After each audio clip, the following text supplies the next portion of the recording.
propuesta principal para la reforma del sistema de justicia? Antes de darle respuesta a su pregunta, que es muy válida, permítanme un poco poner en contexto qué cosa es el Consejo de Reforma, cómo nace y por qué es necesario para el país, no solamente para el gobierno, sino para el país, que exista y se dé continuidad al Consejo de Reforma.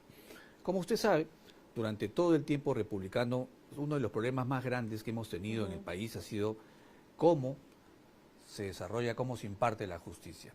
En los últimos 30 años, la justicia ha estado, como usted sabe, primero en manos de una fiscal que había sido controlada, luego en manos, me refiero a la fiscal de la Nación de aquel entonces, estamos hablando de otra fiscal, estamos hablando de los 90. De los 90, de la época de los 90, estamos hablando de un poder judicial que estuvo también mediatizado, estamos hablando de un consejo de la magistratura que estuvo controlado, y a partir del año 2000 se vio necesario, se dio una nueva mirada de cómo recuperar la justicia en nuestro país. Es así que el Consejo de la Magistratura, que es uno de los órganos constitucionales más importantes, desarrolla y recupera sus poderes. Empiezan los concursos, empiezan a desarrollarse esas tareas que tenían de control, empiezan las tareas incluso disciplinarias, y por primera vez vemos una etapa democrática sobre el sistema de justicia. Y es a partir de ahí, a partir justamente de las ideas que se desarrollan en el Consejo de la Magistratura, que se proponen ciertos cambios. Estos cambios son efectivamente analizados por el Poder Judicial de aquel entonces, por el Ministerio Público de aquel entonces ya renovado, en una etapa democrática, y se propone una visión que se plasma en lo que se conoció como el Seriajus. Una propuesta muy interesante que fue hecha a partir de los ideólogos sobre materia de justicia, y no sobre la base de los actores civiles y de la sociedad civil. Pero fue importante este aporte. Este aporte fue incorporado poco a poco, pero nos dimos cuenta también que el sistema de justicia necesitaba muchos cambios. El Poder Judicial fue uno de los primeros que, por ejemplo, empezó con los congresos de magistrados.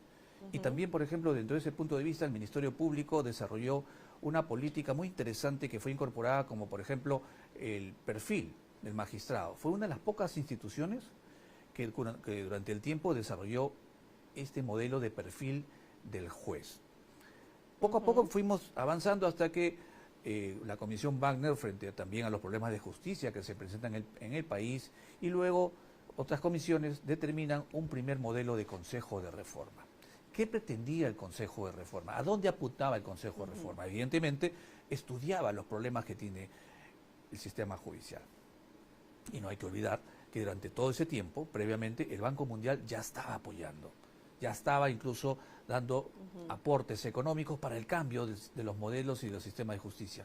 Pero nos dimos cuenta que eso no bastaba. El Consejo de Reforma, entonces, determinó algunas pautas en las cuales esas pautas son aquellas que determinaban, por ejemplo, la interoperabilidad del sistema de justicia, es decir, que tanto la información que haya en el Ministerio Público como en el Poder Judicial pueda ser compartida, igual como la policía, igual con todos los archivos, garantizar el acceso a la justicia de todas las personas. Y este es un problema muy importante, porque cuando hablamos de acceso a la justicia, estamos hablando de que en todo el Perú, se asume que todos tenemos acceso a la justicia. Las poblaciones vulnerables, las comunidades campesinas, las etnias, no pueden entrar.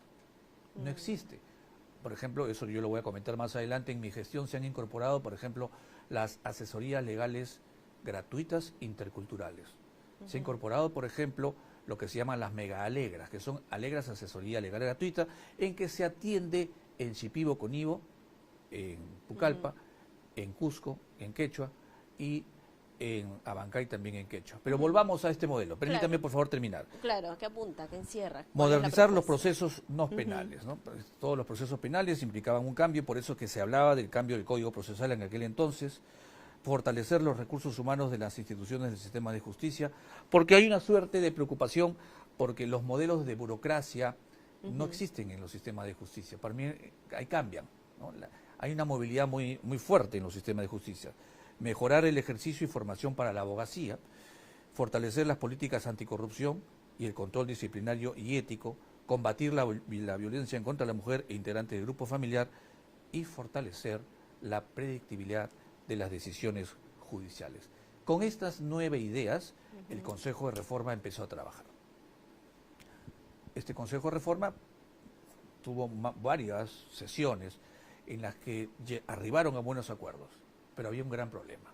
El gran problema fue que dijeron, estas maravillosas ideas que tenemos para reformar el sistema de justicia tienen que tener un impacto, vamos a hacerlas. Y empezaron a decir, un ratito, ¿yo cómo las hago? Esto me va a costar. Cambiar el modelo implica enseñar a la gente, cambiar códigos, claro. cambiar máquinas, desarrollar tecnologías.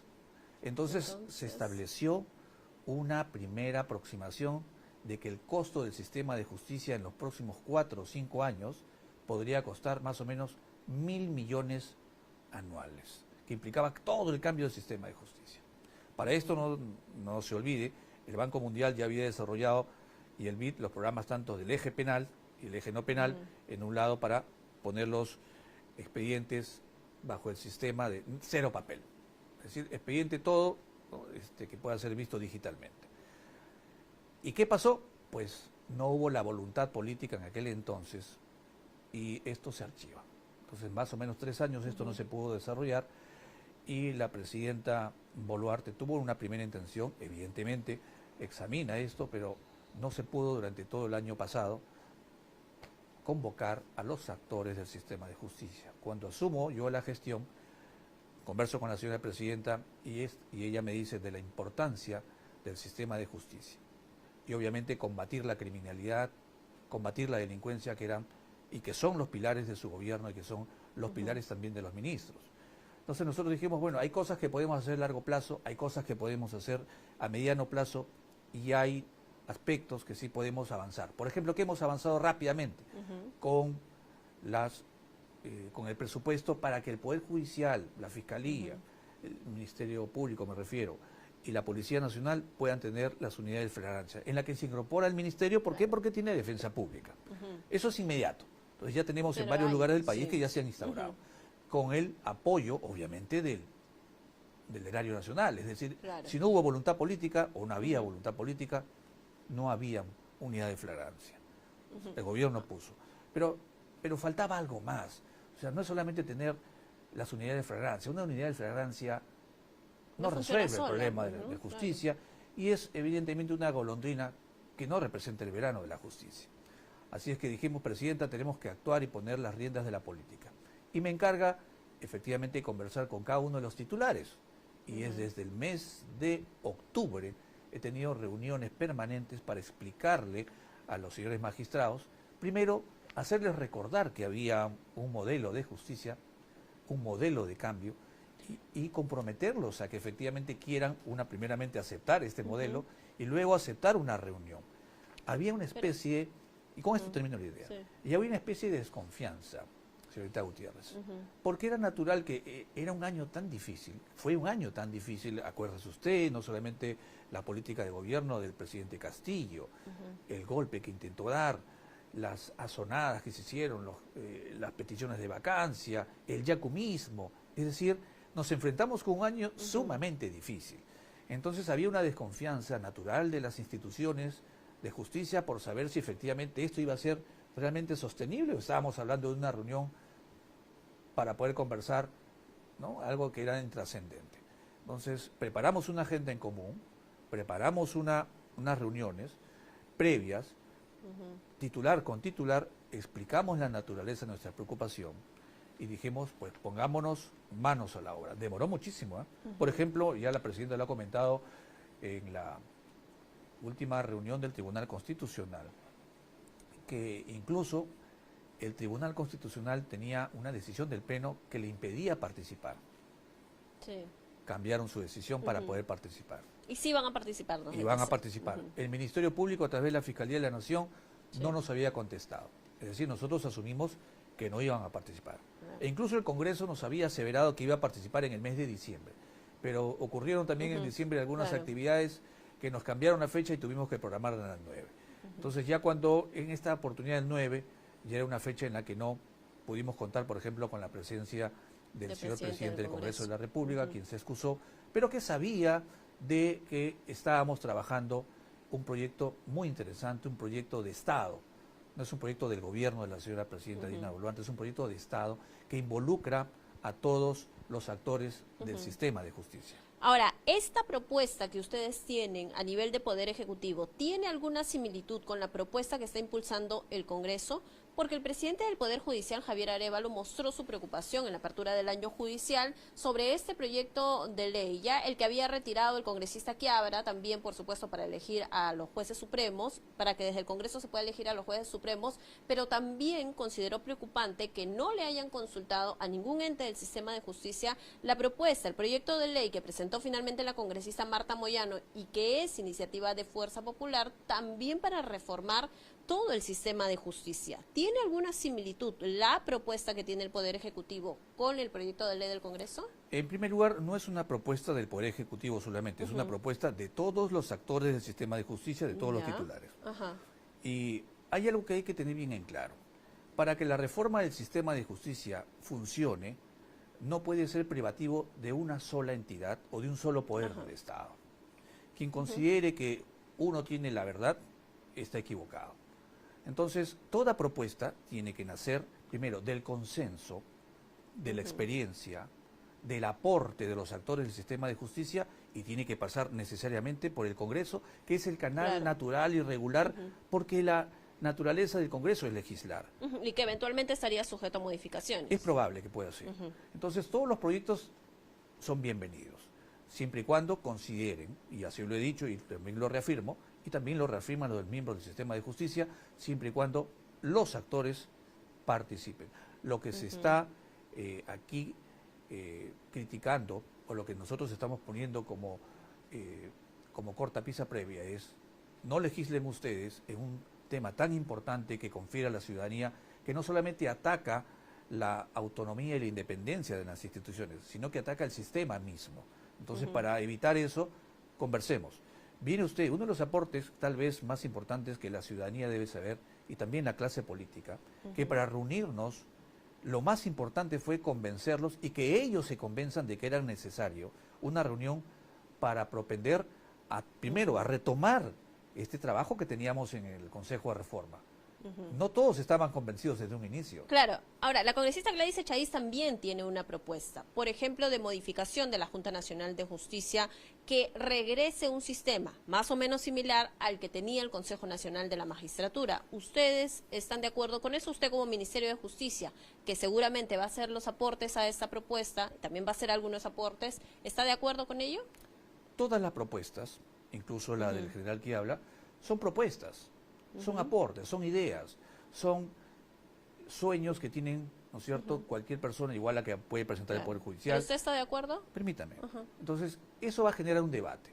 Lo que yo sí le puedo decir que desde que yo tengo experiencia en el sistema de justicia, por ejemplo, en el Consejo de la Magistratura, uno de los grandes problemas que vimos era que no contábamos, por ejemplo, con el concurso de la Academia de la Magistratura. Siempre fue uno de los aspectos cruciales para en aquel entonces el Consejo Nacional de la Magistratura, que la Academia de la Magistratura forme parte de la Junta Nacional, porque es muy sencillo, la Junta Nacional elige, ¿correcto? Claro. Elige a los mejores, pero no los forma. Entonces, el mecanismo ideal es que forme y elija. Entonces, siempre han estado un poco apartados porque la Academia pertenecía al Poder Judicial, mientras que debía pertenecer al Consejo. El proyecto de la señora Echaíz, en ese sentido, por ejemplo, es muy importante, es relevante porque lo que hace es recoger un viejo anhelo de todo el sistema judicial, de que la Academia debe, conjuntamente con lo que ella llama ahora la Escuela de la Magistratura, que es un modelo español y es un modelo francés, que allá sí ha funcionado. Hay que ver la forma en que hay que examinarla, vamos a ver si funciona. Pero primero, estamos abiertos al debate. Claro, ahora en marzo van a tener una siguiente reunión, ¿verdad? Sí, pero antes de eso también le voy a explicar. Hemos tenido cerca de 2 o 3 horas en los que los miembros titulares de cada una de las instituciones han expuesto, primero, su posición respecto del Consejo de Reforma. Y algo que es muy importante destacar de todos los señores miembros y que demuestra su seriedad y compromiso con el país es que todos han aceptado que sí tenemos que llevar adelante un cambio en el sistema de justicia. Es necesario. Es necesario. Es decir, no hay nadie que no se haya puesto la camiseta y diga, estamos aquí por el país, vamos a cambiar el sistema de justicia, y hagámoslo consensuadamente. Claro. Pero se le ha dado también una facultad porque el Ministerio de Justicia tiene a su cargo la Secretaría Técnica. Y la Secretaría Técnica tiene a su vez un Consejo Técnico. El Consejo Técnico tiene que desarrollar todas estas pautas a propósito de los insumos que cada una de las entidades va a darle para que la próxima sesión tengamos ahora sí las propuestas. Le comento, Okay. para que expliquen, para explicarle a la ciudadanía y a los actores del sistema político qué es lo que va a pasar. El Consejo de Reforma se unió y quedaron las siguientes 3 o 4 grandes ideas, que permítame que se las voy a comentar. Sí. La primera de ellas, institucionalidad democrática. ¿Qué significa institucionalidad democrática?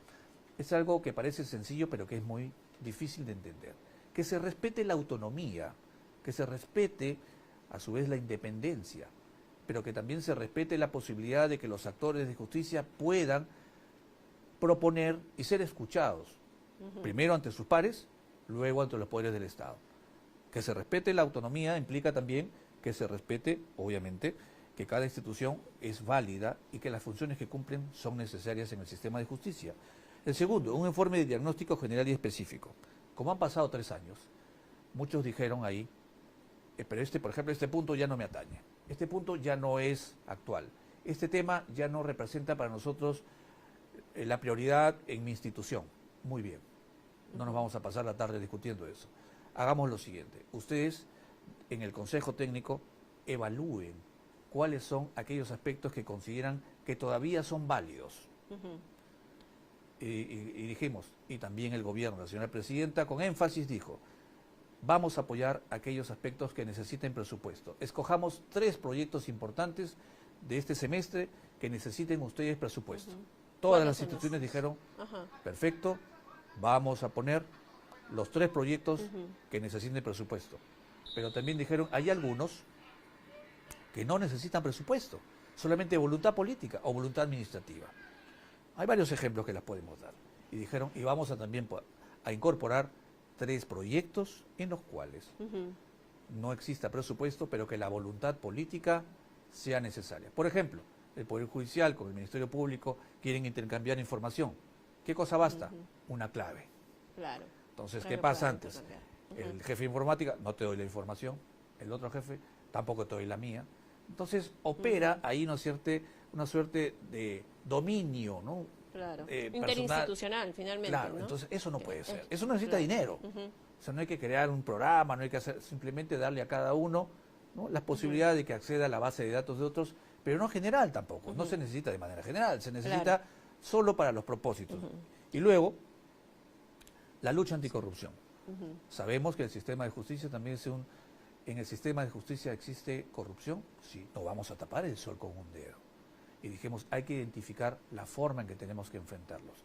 Cuando, por ejemplo, se dicta ¿no?, este programa, este plan, no existían las autoridades nacionales de control. Las autoridades nacionales de control son los que asumen ahora el control disciplinario sobre los jueces y fiscales respectivamente en cada una de estas instituciones. Entonces hay que incorporarlos y hay que también establecer un programa de lucha anticorrupción.